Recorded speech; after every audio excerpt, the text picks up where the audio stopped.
Friend success એકેડમીમાં આપ સૌનું સ્વાગત છે। આજના લેક્ચરમાં આપણે બીકોમ એનઈપી સેમ 2 જે 2024માં મિડ સેમમાં જે દાખલો પૂછાયેલો છે આપણું શેર મૂડીનું એકત્રીકરણ અને વિભાજન અને બાયબેક પોતાના શેર પાછા ખરીદવા માટે આના બે દાખલા આપણને જે આપેલા છે, એક એબી કંપની લિમિટેડ છે અને એકમાં જરૂરી આમ નોંધ લખવાની છે। આપણે એના વિશે માહિતી મેળવીશું। આજે આપણે બંને લેંગ્વેજમાં લખીશું જેથી ઇંગ્લિશ મીડિયમ વાળાને પણ હેલ્પફુલ મળે।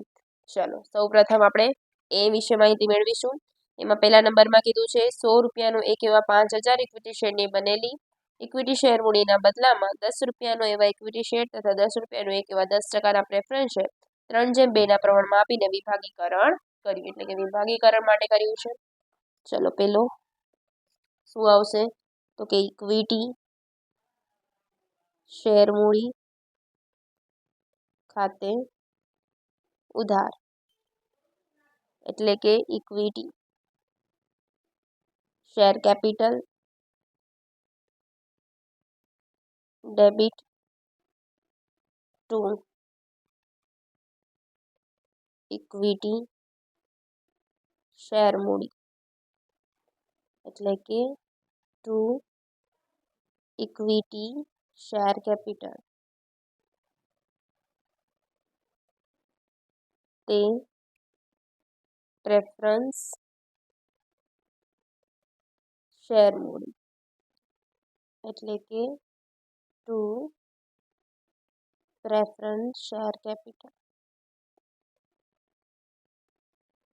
ચલો અમાઉન્ટ કઈ રીતે આવશે તો ઓરિજિનલ કેટલાની હતી આપણી 5000 ના 100 રૂપિયાની, એટલે 5000 ની તમારે બતાવવું જરૂરી છે। 5000 ગુણ્યા 100 એટલે કેટલી આવશે 5 લાખ।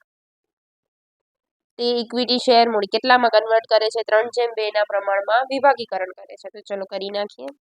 5 લાખ ગુણ્યા 3/5 એટલે 3 લાખ અને આમાં કેટલી આવશે 2 લાખ, કેમ કે 3/2 નું વિભાગીકરણ કર્યું છે તેથી। ચલો સેકન્ડ નંબરમાં શું કીધું છે આપણને, એક કંપનીએ 9800 ના ઇક્વિટી સ્ટોકના બદલામાં 10 રૂપિયાનો એક એવા 1000 ઇક્વિટી શેર આપ્યા। શું કે છે સ્ટોકના બદલામાં શેર આપ્યા।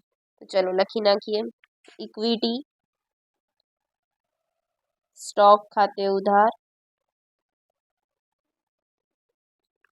નીચે ઇંગ્લિશમાં પણ લખી નાખીએ ઇક્વિટી સ્ટોક ડેબિટ તે કોના આવશે એના બદલામાં, સોરી હજી 9800 છે અને 1000 રૂપિયામાં આવે છે એટલે 200 રૂપિયાનો શું આવશે વટાવ, અહીંયા લખી નાખીએ સ્ટોક પર વટાવ ખાતે ઉધાર, એટલે કે ઇક્વિટી સ્ટોક ડિસ્કાઉન્ટ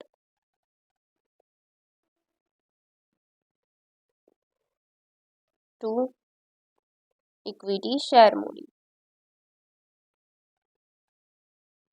એટલે કે ઇક્વિટી કેપિટલ શેર કેપિટલ। ચલો કેટલાનું છે ચેક કરીએ। સ્ટોક કેટલાનો હતો આપણો 9800 નો, એટલે વટાવ કેટલાનું આવ્યું 200 નું, અને આપ્યા કેટલા છે શેરના બદલામાં, એટલે કે 1000। એટલે આ થઈ ગઈ સેકન્ડ નંબરની આમ નોંધ। હવે જોઈએ આપણે થર્ડ નંબરની આમ નોંધ।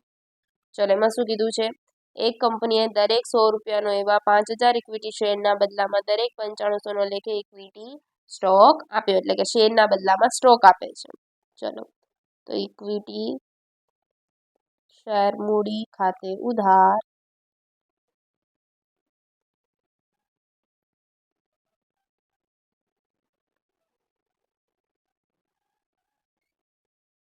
તે કોનું થશે ઇક્વિટી સ્ટોક, તે ઇક્વિટી સ્ટોક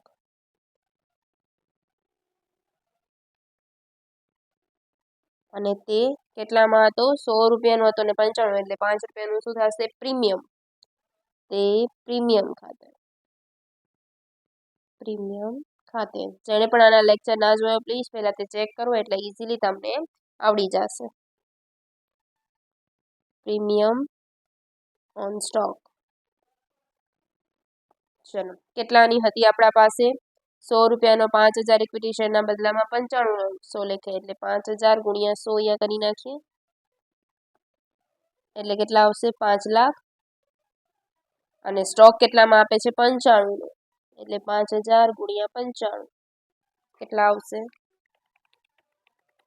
એટલે કેટલા આવશે 4,75,000 તો પ્રીમિયમ કેટલાનું આવશે 25,000 કેટલાનું આવે 25,000 ક્લિયર આ એ હતો આપણો જનરલ એન્ટ્રી એની કરવાની હતી જે આપણે નોટ ડાઉન કરી નાખી છે ચલો હવે જે બી છે એના વિશે આપણે ઈ બાયબેક ને લગતો દાખલો છે કોને લગતો દાખલો છે બાયબેક ને એબી કંપની લિમિટેડ 10 રૂપિયાને કેવા 50,000 ઇક્વિટી શેર પરત લેવાનું નક્કી કર્યું કંપની પાસે 10 લાખનું સામાન્ય અનામત હતું અને 8 લાખની બેંક સિલક હતી કંપની શેરે બાયબેક કરવા માટે 10 રૂપિયાને કેવા 20,000 9% રિડીમેબલ પ્રેફરન્સ શેર બહાર પાડ્યા જે પૂરેપૂરા ભરપાઈ થઈ ગયા કંપનીએ બધા જ શેર 15ની કિંમતે બાયબેક કર્યા કેટલાની કિંમતે બાયબેક કર્યા છે 15ની કિંમતે ચલો આપણે હવે એની આમ કરીએ નંબર 1 કેટલાની કિંમતે કીધું છે પહેલા તો કેટલાની છે આપણા પાસે એના વિશે આપણે લખી નાખીએ 20,000 ના પ્રેફરન્સ શેર બહાર પાડ્યા હતા તો એના વિશે આપણે આમ નોંધ કરીએ એટલે કે બેંક ખાતે ઉધાર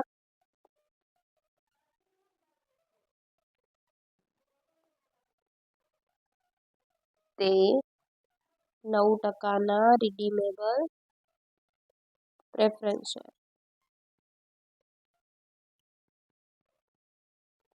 to 9% redeemable preference share capital ચલો કેટલાનું છે 20,000 ને 10 રૂપિયાનું એટલે કેટલા આવશે 2 લાખ 2 લાખ ક્લિયર આ હતી આપણી પહેલી આમ નોંધ ત્યારબાદ સેકન્ડ નંબરની આમ નોંધ એમાં આપણને 15ની કિંમતે આપણે પરત કરવાના છે અને છે 50,000 ના તો કરીએ 50,000 ગુણ્યા 15 50,000 ગુણ્યા 15 એટલે કેટલા પરત કરવાના છે 7,50,000 એમાંથી 50,000 એટલે કે 5 લાખની તો ઇક્વિટી શેર બહાર પાડે છે પરત કરવાનું છે અને બાકીની એમાંથી લઈશું આપણે સામાન્ય અનામતમાંથી ચલો ઇક્વિટી શેર મૂડી ઇક્વિટી શેર કેપિટલ ઉધાર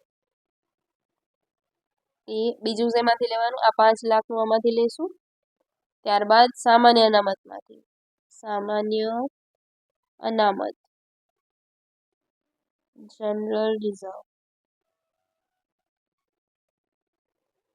કેટલા લેશું એમાંથી તે પહેલા ટોટલ કેટલું હતું આપણા પાસે એ કરી નાખીએ તે ઇક્વિટી શેર હોલ્ડર શું આવશે ઇક્વિટી શેર હોલ્ડર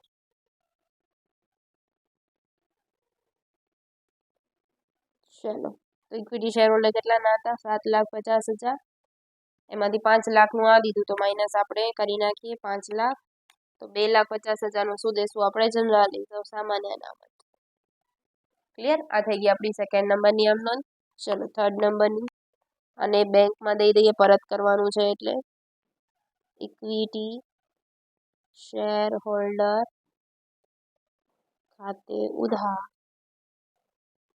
ઇંગ્લિશમાં પણ આપણે લખીએ છીએ જેથી ઇંગ્લિશ મીડિયમ વાળાને પ્રોબ્લેમ ના પડે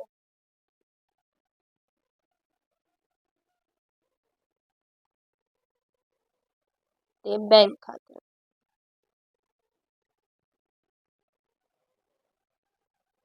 કેટલા આવશે ઈ 7,50,000 7,50,000 ચલો ચોથી લાસ્ટ હવે ટોટલ આપણા પાસે બેંક બેલેન્સ કેટલાની હતી 8 લાખની હતી એમાંથી શેર મૂડીમાં કમ્પ્લીટ આપણે દઈ દીધી 5 લાખની તો હવે આપણા પાસે કેટલી વધશે 3 લાખની ચલો લખી નાખીએ સામાન્ય અનામત ખાતે ઉધાર એટલે કે જનરલ રિઝર્વ અકાઉન્ટ ડેબિટ એ મૂડી પરત અનામત ખાતે મૂડી પરત અનામત ખાતે એટલે કે ટુ કેપિટલ રિડક્શન રિઝર્વ કેટલા આવશે એમાં 8 લાખ માઇનસ 5 લાખ એટલે કેટલાની આવી 3 લાખ 3 લાખ ક્લિયર આપણે બંને આમનોન કરી નાખીએ. આ અને આ નેક્સ્ટ લેક્ચરમાં આપણે જેનો આ વાળો દાખલો છે પ્રિશા લિમિટેડ કરીને બોનસ શેરના દાખલા વિશે માહિતી મેળવીશું. પ્લીઝ એ ચેકઆઉટ કરો. અને પહેલાનો વિડીયો આપણે જેમાં આગના દાવાના હિસાબો 1 અને 2 વિશે પણ માહિતી મેળવી છે. Thank you friends.